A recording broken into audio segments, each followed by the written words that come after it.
আমির জামাত যখন লন্ডনে গেট থেকে বের হয়েছে টার্মিনাল থেকে, তো এখান থেকে বের হওয়ার পরবর্তীতে যে বিষয়গুলো ঘটছে সেই বিষয়টা আমি এক্সপ্লেন করতেছি। দেখুন, উনি যখন গেট থেকে বাইর হয়েছে, প্রবাসী যারা আছে অন্যান্য দেশের মানুষ তারাও ছবি তুলতেছে এবং মনে হচ্ছে যে কোনো দেশের রাষ্ট্রপ্রধান যেভাবে আসছে হঠাৎ করে, এর চেয়ে আরো বড় ধরনের সম্মান। হ্যাঁ, সম্মান দেওয়ার মালিক ও আল্লাহ, নেওয়ার মালিক ও আল্লাহ। এখানে দেখুন হাই লেভেলের সিকিউরিটি, তার পরবর্তীতে সংবর্ধনা। তো এখানে যে বিষয়টা হচ্ছে, উনার ভিতরে বিন্দু পরিমাণ অহংকার নেই বা গর্ববোধ করার কোনো কিচ্ছু নেই। রাষ্ট্র যদি চালানোর কোনো ব্যক্তিত্ব থাকে তাহলে বর্তমান জমানায় এমন নেতা পাওয়া খুব কঠিন ব্যাপার।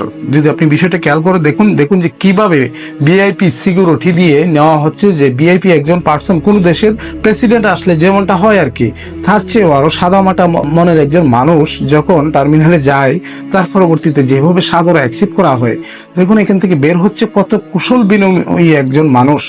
এটা সহজে এই ধরনের আমির পাওয়া খুব কঠিন। রাষ্ট্রপ্রধান যদি কেউ হয় তাহলে এমনই হওয়া উচিত। বাকিটা আপনার কমেন্টে জানাবেন। দেখুন কত সম্মান। আসলে সম্মানের মালিক কে জানেন? আল্লাহ। আবার সম্মান নেওয়ার মালিকও আল্লাহ।